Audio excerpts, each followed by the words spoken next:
So I'm looking through the official reports. What do they say about the molten metal? They say nothing. Wait a minute. This is important evidence. So where did that come from? Thermite is so hot that it'll just cut through steel, through structural steel, for example, like a knife through butter. The products are molten iron and aluminum oxide, which goes off primarily as a dust. You know those enormous dust clouds? You can imagine when you assemble these chemicals on a large scale.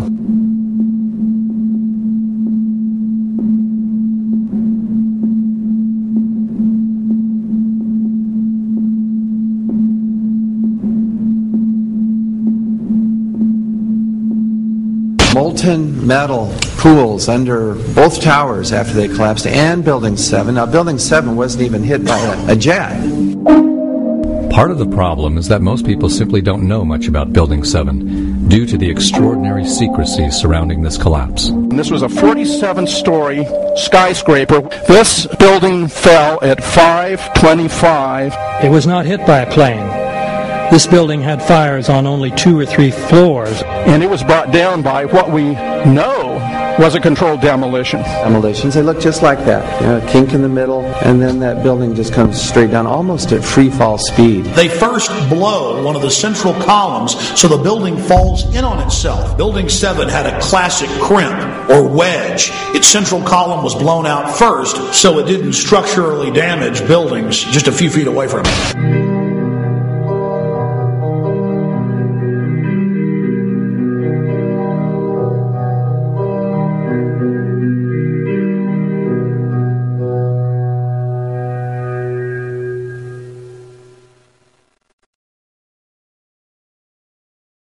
Our office was on the B1 level. As I was talking to a supervisor at 8:46, and all of a sudden we hear, boom! An explosion so hard that pushed us upwards. And it came from the basement between the B2 level and the B3 level. And when I went to verbalize, we hear, boom! The impact of the plane on the top. As I'm walking by the main freight car of the building, in the corridor, that's when I got blown. I mean, the impact of the explosion threw me to the floor, and that's when everything started happening. All of a sudden, a big impact happened again, and all the ceiling tile was falling down, the light fixtures were falling. You know, you got to go clear across the whole from 1 to 2 World Trade Center, and then all of a sudden, it happened all over again. It was something else. Hit us to the floor. Right in the basement, you felt it. Walls were caving in. Everything that was going on.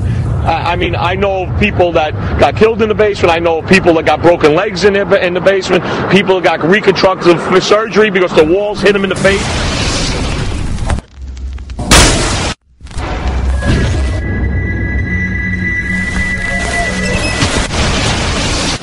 According to standard operating procedure, if an FAA flight controller notices anything that suggests a possible hijacking, the controller is to contact a superior. If the problem cannot be fixed within about a minute, the superior is to ask NORAD, the North American Aerospace Command, to send up or scramble jet fighters to find out what is going on. NORAD then issues a scramble order to the nearest Air Force base with fighters on alert.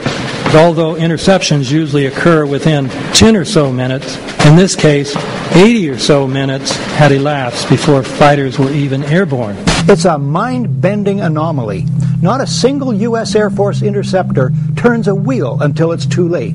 There are no jets at all. What if they were so confused and had been so deliberately confused that they couldn't respond?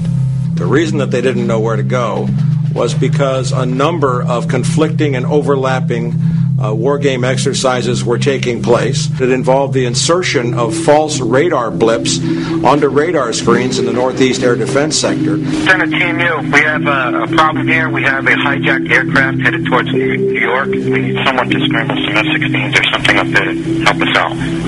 Is this real world or exercise? Is this real world or exercise? There was another exercise, Vigilant Warrior, which was, in fact, according to a NORAD source, a live-fly hijack drill being conducted at the same time. With only 8 available fighter aircraft, and they have to be dispatched in pairs, they were dealing with as many as 22 possible hijacks on the day of 9/11, and they couldn't separate the war game exercises from the actual hijacks.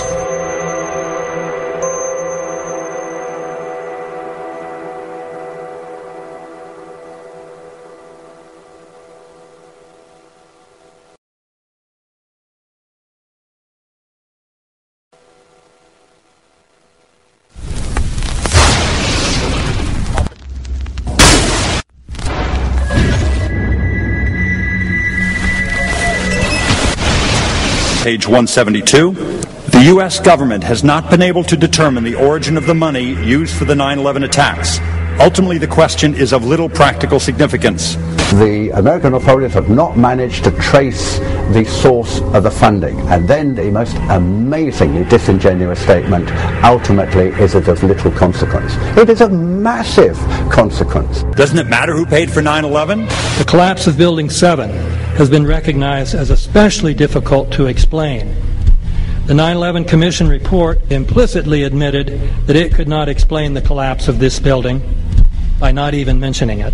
President, why are you and the Vice President insisting on appearing together before the 9/11 Commission? Because the 9/11 Commission wants to ask us questions. That's why we're meeting, and I look forward to meeting with them and answering their questions. Why you're appearing together rather than separately, which was their request? Because it's a good chance for both of us to answer questions that the 9/11 Commission is looking forward to asking us, and I'm looking forward to answering them. Let's see. Do you think they should be able to stand up and speak their own words? They should go under oath. They should be, in public.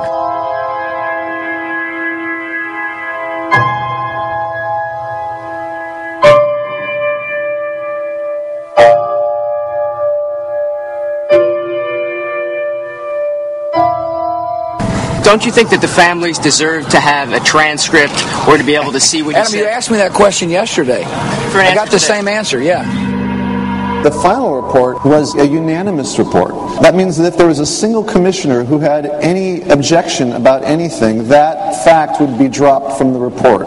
We have found out that he not only served on the transition team of the Bush administration, that he was a person who wrote a draft memo for the setup of the Bush administration's National Security Council, that he was an individual who wrote the preemptive war strategy that was eventually used for the war in Iraq, that he is a close friend of Condoleezza Rice's. We want him to resign. There is literally nothing in the 9/11 report that the Bush administration did not approve of. We can understand, therefore, why the Commission, under Zelikow's leadership, would have ignored all the evidence that would point to the truth, that 9/11 was a false flag operation intended to authorize the doctrines and funds needed for a new level of imperial mobilization.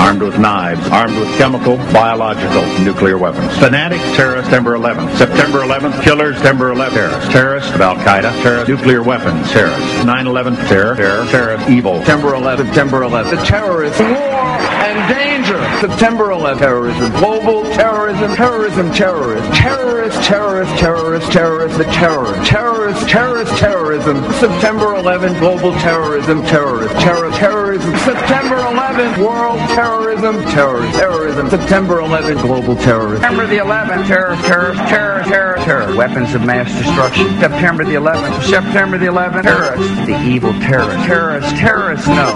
Terrorism. The words are hypnotically repeated.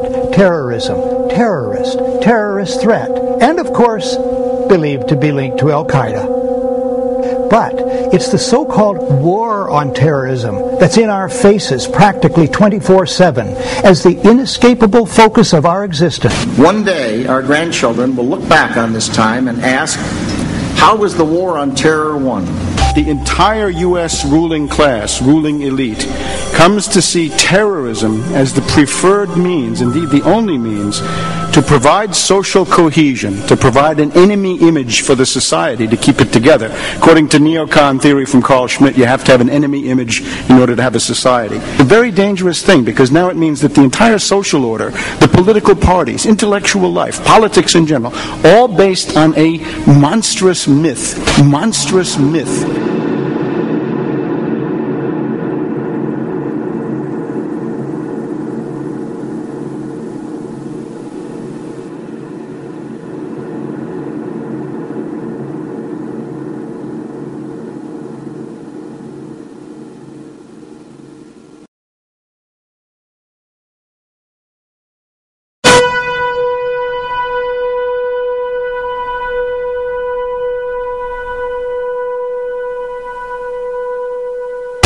the CIA has done in this country, what they've done to us is unbelievable.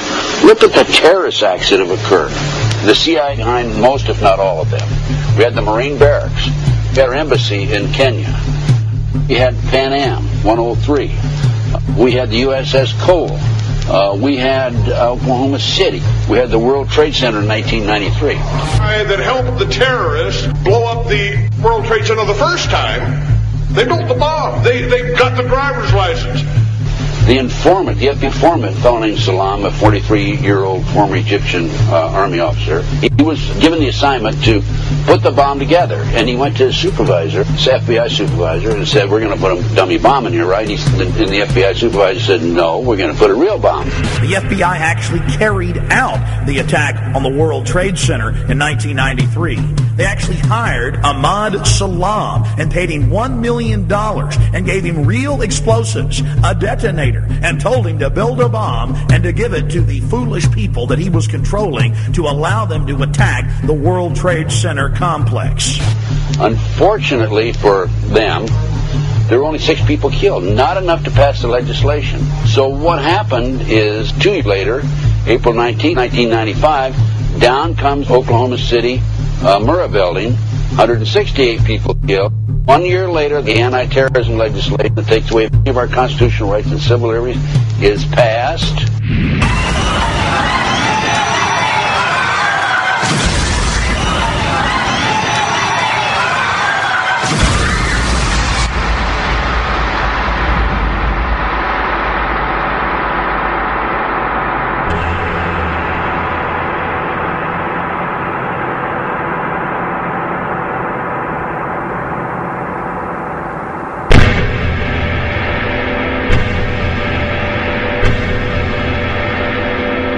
Because at 9:30 this morning, we were actually running an exercise for over a company of 1,000 people in London, based on simultaneous bombs going off precisely at the railway stations that happened this morning.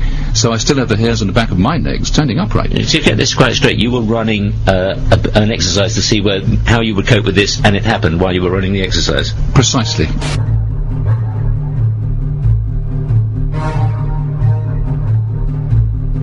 Supposed to believe is some kind of coincidence, there was also an anti-terrorist drill going on 7/7, and again, just like 9/11, they were talking about attacks on the same targets, the same kind of tube stations, and exactly the same time as the actual attack happened, providing some kind of cover for what must be operations orchestrated in some way by the state.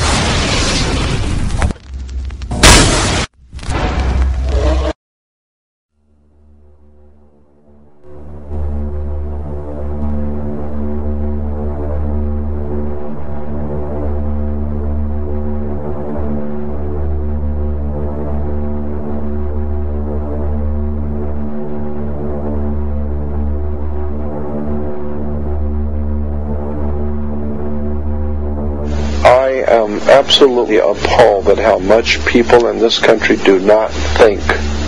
We are given to understand that an Arabic guy out there up in the mountains financed the most elaborate attack on this country. Do you think some people in a cave, were able to have NORAD stand down? Do you think that people in a cave were able to have all of this happen? And when I think about how many Americans were killed in New York City, and believing as I do that this thing was a setup job, this is a textbook operation that Nazis used, and they've used it over and over again. America has been suckered in one more